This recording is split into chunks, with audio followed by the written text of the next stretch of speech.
They thought it was just an accident on a rainy night, a cruel twist of fate that stole Tu Tien's child and nearly her life. But what if it was never an accident? What if someone had planned it from the shadows, a plot meant not to kill, but to destroy Jack and everything he loved? This is the hidden story. I uncovered a story of betrayal, sacrifice, and the dark secrets people try to bury. I have worked as a detective for more than 20 years. 2 decades of chasing shadows, peeling back lies, and watching people who would rather bury the truth than face it. No matter how many cases I solved, no matter how many culprits I unmasked, I never grew numb to grief. Grief always found a new face, a new weight. That night I walked the sterile halls of St. Mary's Hospital, and I knew grief had found another home. The fluorescent lights flickered, and everything looked pale and thin. The air smelled of antiseptic, sharp and metallic, as if the building itself could not stop bleeding. Down the corridor, a young man sat hunched on a steel bench. His hands were locked together, and they trembled. His head was bowed low, and his eyes were swollen and red. That was Jack. Inside the emergency room lay Tu Tien, his wife. She had been hit by a motorcycle only hours earlier. The impact had nearly killed her. It had killed the child she carried. Family members moved quietly in the doorway, whispering to each other while doctors walked past with faces built from duty and strain. Most people would call it an accident. Bad timing, wrong place, wrong hour. But after 20 years on the job, I have learned to listen to the small sounds that speak of intention. 2 riders, smashed helmets, a vanishing into the night. No one stopped. No one checked. That was not panic. That was control. The official report was thin. 2 unidentified men on a motorcycle struck Mrs. Tu Tien while she crossed the street. They fled the scene immediately.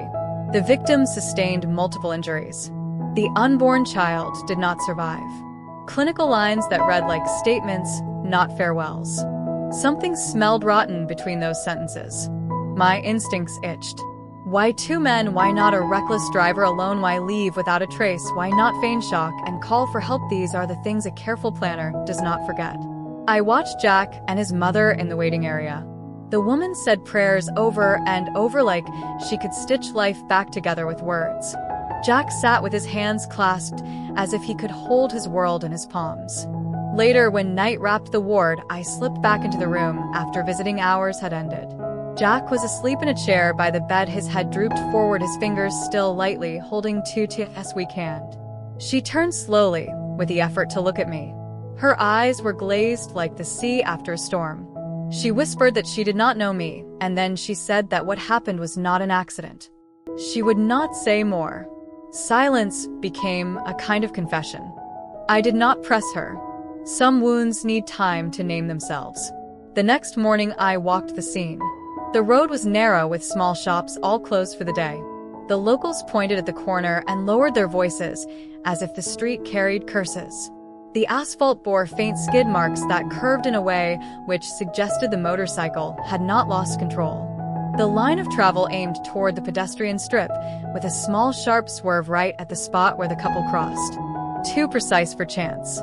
Half hidden under dust and crushed gravel, I found a fragment of black plastic. The edge was jagged, and it smelled of oil. Likely from the motorcycle fender. It was small. It was enough. Evidence often begins as something no one sees until you stop pretending not to notice. I canvassed the corner. Most witnesses remembered a roar, a blur, and then screams. One old vendor selling roasted chestnuts pulled me aside. His hands shook when he spoke. He said they had been parked for 15 minutes. Watching. Waiting. Then they moved in a straight line toward Jack. He said the surprising thing. He said Tu Tien had shoved Jack out of the way and taken the blow herself. That detail cut clean through haze.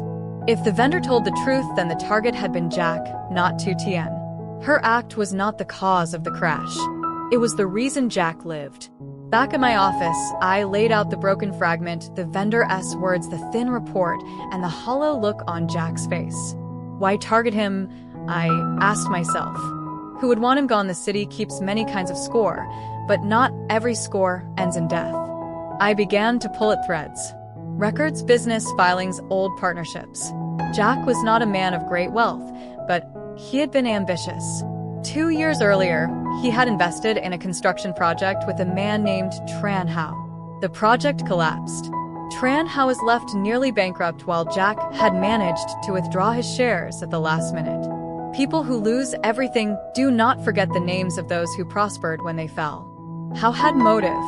I also knew he had contacts. Men who prefer to settle accounts with threats and broken bones rather than paperwork and courts. But motive is only a map. It points you toward possibilities, not proof. Men like Hao hide behind layers of fear and hired hands. That night images spun through my head. The skid marks the vendor's trembling hands, Tu Tien's silent eyes. I poured a drink and tried a steady thought. I thought of all the ordinary people who end up in extraordinary tragedies. Jack was ordinary flawed, but not a monster. Tu Tien was strong, quiet, a woman who carried her life gently, like something precious. I promised myself I would dig. Not a little sift. I would dig until I found the hand that guided the motorcycle. Whether it was Hao or someone else, I would not let the dark keep walking. On the second day, I went to the apartment the couple shared. The place was neat, too neat, as if someone had smoothed life into lines that did not belong to ordinary days. An unwashed mug, a jacket thrown over a chair, those are the fingerprints of living. Here, everything was aligned like a small stage. I crouched at the window where the intruder would have entered if they had entered. The lock bore the mark of a forced opening from inside, not outside. That meant either the visitor had been allowed in or someone had staged the scene with care. There was a faint smudge on the sill, a dark speck of soil. City people do not carry soil in their shoes unless they have been somewhere out of place. I bagged the sample carefully. At the precinct, I asked Detective Marquez, a younger cop, to run the soil in the lab. Check for plant residue, fertilizer, anything. While we waited, we reviewed statements. Neighbors had seen a tall figure in a hooded coat loitering near the entrance 2 nights before. A colleague named Mai Lin said Tu Tien had whispered about being followed. That whisper was the first real thread. In a drawer under a stack of notebooks, I found a small leather-bound journal. The pages were crowded with hurried lines. She had written of a man she called the Shadow. He waits at the corner, she wrote. He stands by the bus stop. She had found a letter under the door with 4 words. You cannot escape. No return address. The lab called that evening. The soil came back with a trace of rare orchid pollen. That type of pollen comes from a small number of growers on the outskirts of the city. I drove at night into mist and found a greenhouse with cracked panes. An old caretaker remembered a man with a hood and broad shoulders asking strange questions about how to keep plants hidden and how long they could survive without water. He remembered a scar on the man's right hand. A name emerged from old records. Duc Van, a former enforcer, vanished after prison, but not forgotten by those who still paid for muscle. Scarred men often take their anger like armor. If Duc Van had been seen near the greenhouse, then he was a blade, not the hand. As the day closed, I sat alone with the journal, the fragment, the vendor's words, and the greenhouse address. The case had spread out like a net. Someone had watched and waited and aimed with intent. Tu Tien had stepped into the path of that intent and paid with her child. I packed my notes and left the office into rain that had returned to the city. The streets looked like rivers of light. I knew the next steps. I had patience and history and a slow hunger for truth. The closer I got, the more dangerous the world would become. But I had a promise to keep. Grief deserved justice, and I had worked too long to leave it to silence. The rain continued through the following days, washing the streets clean, but never washing away the unease that clung to me. Jack had barely spoken since the night of the attack, and Tu Tien lay silent in the hospital, her breathing steady, but her spirit locked behind closed doors. I stood outside the ward, often watching the hallway filled with flowers and prayers, knowing deep inside this was no accident. The Phi. RST clue came when I visited the crash site again. The street was quiet, the lamplight pale. I studied the ground with care near the gutter. I saw faint marks on the asphalt, tire tracks, not from a car, but from a motorbike. The pattern showed sudden acceleration, then a sharp curve, as if the riders had been waiting ready to strike. This was not a mistake, not chance, but intent. I followed the lead, speaking with a shopkeeper who lived opposite the alley. He whispered with fear that he had seen two men on a motorbike circling slowly. That night, their helmets dark, their faces hidden. He said they waited near the shadows until Jack's car arrived. Then, with speed, they approached. The noise of the crash drowned his cries, but his memory was sharp. He knew what he had seen. Returning to my small office, I placed the notes on the desk and began to map out the threads. If Tu Tien was the target, why, who would gain from her suffering? She had no debts, no rivals. But Jack, he had enemies in business deals, some small grudges, and one or two disputes that had never truly ended. Perhaps Tu Tien had taken the blow meant for him. The thought chilled me. She had stepped into fate not by chance, but by choice. Perhaps she had shielded him at the very last second. The damage to her body, the angle of the impact, it suggested she bore the full force, so he could live. That was love, but it was also a message. Someone wanted Jack to know he was not untouchable. Days passed, and I pressed further. At the hospital, I noticed a man lingering too often near the entrance, his eyes sharp as presence, restless. He never entered, never spoke, only watched. I followed him discreetly through the rain-soaked streets until he vanished into a small warehouse at the edge of a city. Inside the warehouse, I found more than dust. There were motorbike parts, scattered tools stained with oil, and a mask lying forgotten under a bench. The mask matched the shopkeeper's description, black, plain, without design, but enough to hide a face. I knew then that I was closer to the truth, but I could not yet see the face of the enemy. I reported nothing to Jack. He was already burdened with grief, his hands trembling whenever he touched Tu Tien's still fingers. Instead, I carried the weight alone, hoping to shield him until I had proof. The silence of the night pressed on me heavy like stone. Every detective knows patience is a weapon. The guilty grow restless, they slip, make mistakes, and so I waited, watching, listening, knowing that the enemy had already revealed themselves once, and would again. Their message had failed to break Jack, and Tu Tien was still alive. That failure would force them to act again, and when they did, I would be ready. Night returned, heavy and silent, yet filled with the hum of secrets. I walked the narrow streets near the warehouse again, listening for whispers of truth. The city at night is like a living map, each sound a clue, each shadow a possibility.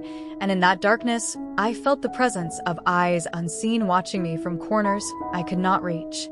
The man who lingered outside the hospital had vanished, but his trace remained. I asked questions in places where answers are rare. Old cafes on the edge of town, broken markets where gossip is traded like coin. I learned that a small group had been moving in the area, men on motorbikes, faces covered, never speaking more than a word. They were not thieves, they were hunters waiting for a single target. Why Tu Tien? Why not Jack directly? The answer began to take form in my mind. If Jack was hurt or killed, it would bring noise, attention, and suspicion. But if Tu Tien was struck down, the pain would be deeper, more personal. It would destroy him without ending him, a crueler form of punishment, one designed not to silence, but to break the heart. I returned to the crash site, once more retracing every step. The tracks on the ground had grown faint, washed by the rain, yet memory painted them clearly. I closed my eyes and imagined the moment, the roar of the motorbike, the sudden speed, the weight of destiny falling on Tu Tien. The image burned in my mind, and with it came resolve. This was no longer only about truth, it was about justice.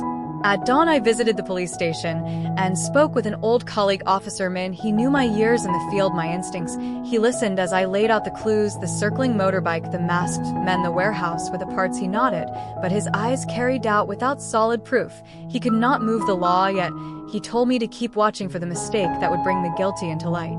That mistake came sooner than expected. Late one evening, as I walked past the hospital gates, I saw movement in the shadows. Two motorbikes parked across the street, engines low, helmets shining in the pale light. My heart quickened. They were back, watching, waiting, maybe ready to finish what they had begun. I slipped into the shadows, myself unseen and patient. Hours passed. The riders did not move. Only once did one remove his helmet for a moment, revealing a scar that ran across his jaw. It was small, but enough a detail I could follow, a mark that could not be hidden forever. The next day, I asked around among the workers by the docks. A scarred man on a motorbike. Yes, they had seen him. He was known for quick jobs and dangerous company. His name whispered like a curse. Juan, a man with debts and no honor, his life ruled by whoever paid the most. And if Juan was here, then someone else had given the order, someone with reason to hurt Jack by hurting Tu Tien. Pieces began to fit together, names from Jack's past business partners, rivals, voices filled with envy. He had risen quickly in his trade, perhaps too quickly, leaving bitterness in his wake, and bitterness grows sharp like a knife. I wrote the names down one by one, crossing them out slowly, until only a few remained. One stood out most: a man who had lost a deal to Jack years ago, his fortune sinking his pride, destroyed, a man with silence in his eyes and revenge in his heart. The truth came close enough to touch, yet still beyond reach. For now, all I had were shadows and whispers, but shadows cannot hide forever. And as I walked back toward the hospital, I looked once more at the silent ward where Tu Tien lay, breathing, fighting between life and darkness. I promised her silently that I would not stop until the ones who had done this were brought into the light. That night, as rain tapped against the window, I sat in my room, maps and notes spread before me, each clue, each face a thread in the web, and I knew that soon the web would close. The hunters who thought themselves hidden would find that they were the ones being hunted, and when that moment came, justice would speak with a voice louder than the storm. The night of revelation came. Without warning, the hospital was quiet, the corridors dim, with only the faint hum of machines and footsteps in the distance. Jack sat near Tu Tien, his eyes hollow, yet filled with a fragile hope. I had been watching from outside, knowing the enemy would not rest until their work was complete. Near midnight, the sound of engines broke the silence. Two motorbikes roared from the far end of the street, their headlights cutting through the rain. I moved quickly, slipping into the shadows. As the riders approached, they carried no fear, only intent, helmets low, engines steady. They had returned to finish what they had begun. I was ready, my old revolver cold in my hand, though I prayed not to use it. As they slowed near the gate, I stepped into the light, calling them out. Their bodies stiffened for a moment, hesitation cracking through their calm. Then one raised a metal pipe, the other reached under his jacket. The storm was about to strike again. But sirens cut through the night, piercing sharp and relentless. Police cars surged from both sides, their lights flashing red and blue. The trap was sprung. Officermen had believed me. After all, he had set the net around the hospital, and the riders had walked straight into it. Chaos followed. The bikes tried to turn, but the streets were blocked. Officers leapt forward, dragging the men down. The helmets were torn away, and faces revealed, scarred. One glared like a cornered beast, while his partner, young and reckless, trembled with fear. Their fight was over, but the true battle was only beginning. In the interrogation room, the truth spilled slowly, like drops of water. Juan held his silence at first, but the younger man broke under pressure. He confessed the job was paid, not random, not simple. They had been ordered to target Jack, to crush him by taking Tu Tien from his side. The name of the one who paid them echoed through the room, and with it the pieces locked into place. It was no stranger, not an outsider, but a man Jack once called a partner. A deal gone wrong years ago had left him ruined, his pride shattered. He had watched Jack rise while he fell deeper into the shadows. Envy had burned in him until it became fire, and from that fire came the plan to strike where it hurt most, not to kill Jack, but to break him completely. When Jack heard the name, his face hardened with grief and disbelief. He whispered that he had once trusted this man with everything, never imagining betrayal so deep. I saw the weight in his shoulders, the ache in his silence. Yet beside him, Tu Tien stirred faintly in her hospital bed, her hand twitching, as if to remind him that love had not been destroyed.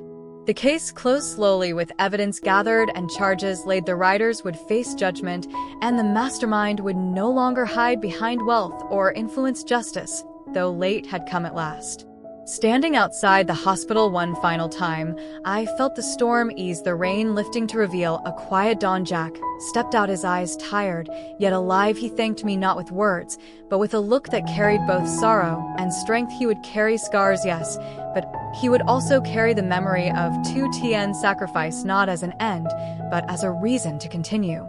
As for me, I walked into the fading night, my coat heavy but my heart lighter. For 20 years I had chased shadows and lies, but this case reminded me that even in the darkest hour, truth finds its way through. It was never an accident, it was a wound born of envy and betrayal. Yet from it came a reminder that love, even struck by tragedy, can never truly be destroyed. And so the story of Jack and Tu Tien closes not with silence, but with the echo of resilience and the promise that those who walk in shadows will always be revealed by the light.